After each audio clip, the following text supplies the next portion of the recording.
Hello everyone and welcome to this Selenium with Python tutorial. In this tutorial we will learn to handle the web tables in detail. So let's begin. First let's understand the web table itself and how the HTML works in terms of the web table. Okay, so for this particular tutorial I will be using this particular website. Let me copy this URL from here. Let me go to the browser here and open this into the browser. So here we have a web table which contains a list of countries, their capital, currencies and languages, and this is a table. It's a long table because it has a lot of countries available here. Okay, so now when we talk about the table, it contains these columns and the rows, and this particular area like this Kabul, this is as a cell. So table consists of rows and columns. Okay, and these particular known as a cell here. Now let's inspect the HTML and see how this HTML is created. Okay, so right click on any of this one here, right here, and here first you will see that we have this table. Okay, so as soon as I hover this one, the whole table is highlighted, and the HTML tag to create a table is basically this table tag. Okay, inside this we have the body of the table, then we have this tr. So inside the tr, so you see that this is the row, this is the row for the Afghanistan and its capital and currency. Similarly, if you scroll down, you will see that there will be a row for every particular record here. And inside this tr, basically, if I go with this one, let me show you. So this is the one, Albania. Okay, if I go here, so inside this we have a TV. This is basically a column, and which eventually is basically a cell. Okay, so this is a hierarchy of implementing a web table. So this means that first we need to identify a table, and inside the table we need to identify the rows, and inside the rows we need to identify the columns. Okay, so this is the hierarchy. Now let's go to the biochar here and let's start writing the code. Let me create a new Python file here. I will name it as web table. So the first thing is that the driver itself. So browser is equals to web driver dot Firefox, and let's import this one. So I'll be importing the complete Selenium.WebDriver because it will contain everything. Now once I have this one, using this one I will be opening the browser or maximizing the browser, and also opening the website. So first let's open the website, and this is a URL. Let me copy this one from here. Let me go back here, paste it here, and now maximize the browser as well. So after maximizing the browser, if I go to the page itself, so this is the page. So if I refresh this one, so you will observe something here. So as soon as you open this one, this web table is not visible, right? I need to scroll a bit to see the table. So it is a good practice that whenever you try to find some element, that should be visible. Okay, else you might face a exception here. So what I'll do is that I will be using execute a script using the driver, and I will be scrolling down this a bit so that we can see that the table itself. Okay, so but before that, let's execute and see what happens here. Let me run this one. So you should open the browser, open this website, and you will see that the table is not visible itself even after maximizing the window. Okay, so you see that table is not visible. So if I try to interact with this table, we might face the problem. So it's better to scroll down a screen and then interact with the table here. Okay. So in order to scroll down, simply I will be using browser dot execute a script, and the script is basically which I need to execute is I will be saying that window dot scroll to, and I need to provide a coordinates. Okay, so 0 horizontal and vertical value basically. Let me give 700, and then I need to give one more bracket here. Okay, so this will actually scroll down to some point. This is our horizontal value, this is our vertical value, so we need to vertically scroll is down, right? Okay, there's some error, so basically this course needs to be outside this one. Okay, now let's run this one and see what happens. It should scroll down a bit, I'm not sure. Let's try with 700. Let's see how much it's scrolled down. Yes, now we have a pretty much very good clarity of this table. We can see this table. Now let's start working with the table itself. So let me close this window here. And the first thing is that I need to identify our table itself, because there can be multiple elements on the page. So table is equals to browser dot find element, and let me see what we have. If I go to this page, select this one. So if I select this one, so the ID is available. So let's go with the ID here. Go here. So by ID, let's import the by from here. Let me retype this one by ID, and we need to provide the ID, and the ID is basically country. So let me copy this one. Let's go back here. Right. So now we have identified the table here. As we recently learned that inside the table we have table rows, and inside the row we have the columns or the cells. Okay, so TD is basically a table, cell or table, column. Okay, so here once we have a table, so inside the table we need to find the rows here. So rows is basically rows is equal to, so inside the table I need to find the rows. So table dot find elements, because there will be more than one rows. So here, as per our previous learning, let's go with the tag name here, and if I need to have all the rows, if I go back here and let me show you, so every row has a tag which is known as tr. Okay, so that's why if we find all the trs, this means that we are finding all the rows inside the table. Okay, so we have all the rows. Now let's count the number of rows. So simply I will be creating one variable known as row underscore count. So using length object, I will be passing the rows which are identified in the previous step, and let's run this one and see what happens. So it should give me the number of the rows available on this particular table.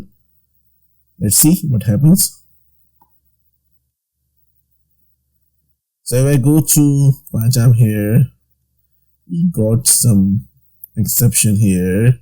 It says that by tag name, and we have some problem here in particular line. So why this happened. So the reason is that we have double brackets over here. It should be a single bracket. Now that looks good. Let's run this one again and see what happens. Now this time it should print the number of the rows, so count of the rows. Let's see. It will maximize. Go here. We go here. Okay, so unfortunately we haven't printed these rows, so let's print this one. That's why we are not getting this one. So print row underscore count. Okay, sorry. So this time it should print. Let me close this all windows. Now this time it should print, because previously we are not printing this value, so that's why. But this time it should print. Yes. So there are total 197 rows in this particular table. And if you want to know the exact rows, so basically the first row is the header value. If I go to this one here, so the top one is also a tr. Let's break this one. So the top one is also a tr, but this is not an actual row you want. It's a header one. So simply what you need to do is that you need to use length minus 1, so you will get the actual number of rows. So basically what I'm saying is that instead of this one says that rows minus 1, or simply you can minus at any point of your code, you will get the actual number of the rows. Okay. Now the main thing is that you want to find some specific value inside the table. Okay, there are so many values, and let me create one variable called target value, and let's name it as Australia. Let's find this Australia value. Australia, yes, this is Australia. So let's find this value inside this web table. Okay, so simply, so I have selected this value as my target value, which I need to find, and initially I will create one more variable with the name of found, and its initial value is false. Okay, so once it will be found, it will return true. Now let's loop in through all the values, looping into the rows, the columns, or the TDs, and try to find this one. So as there are more than one values, we need to loop into the values. For in rows, okay, let's create a variable called cells row. So inside the row we need to find, right, row dot find elements. There will be more TDs inside the row, so that's why. And by the same approach, by dot tag name, and here the tag name is TP. Okay, and I will be using a nested loop. So for cell in cells, if target value in cell dot text, if this is so, print say value, and the value which are finding is basically the target value, right? So what I'm doing is that I'm looping the row. So I'm going into the first row. Inside the row, I'm going through one and one columns or the cells and try to find out this value. So what exactly I'm doing here is basically, let me open the paint for you to explain. So paint. So what I'm doing is that this is my complete row, and this is rows. So let me remove this one. Create new file.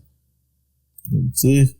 So basically, this is my first row, then second row, then third row, fourth row. So using the loop, I am first going. So as soon as loop starts, it will go to this first row. And as there are multiple columns here, right? 1, 2, 3, 4, 5. So that's why I need to identify, because this row consists of these TDs. So this is TD, this is TD, this is TD, this is TD, this is TD, this is TD. Okay. So I have found all those TDs and looping one by one. This one, this one, this one, this one, this one, this one. That's why I'm using the nested loop. So main loop basically will go through each and every row, and the nested loop will actually going through these different cells here and try to find the value in terms of text.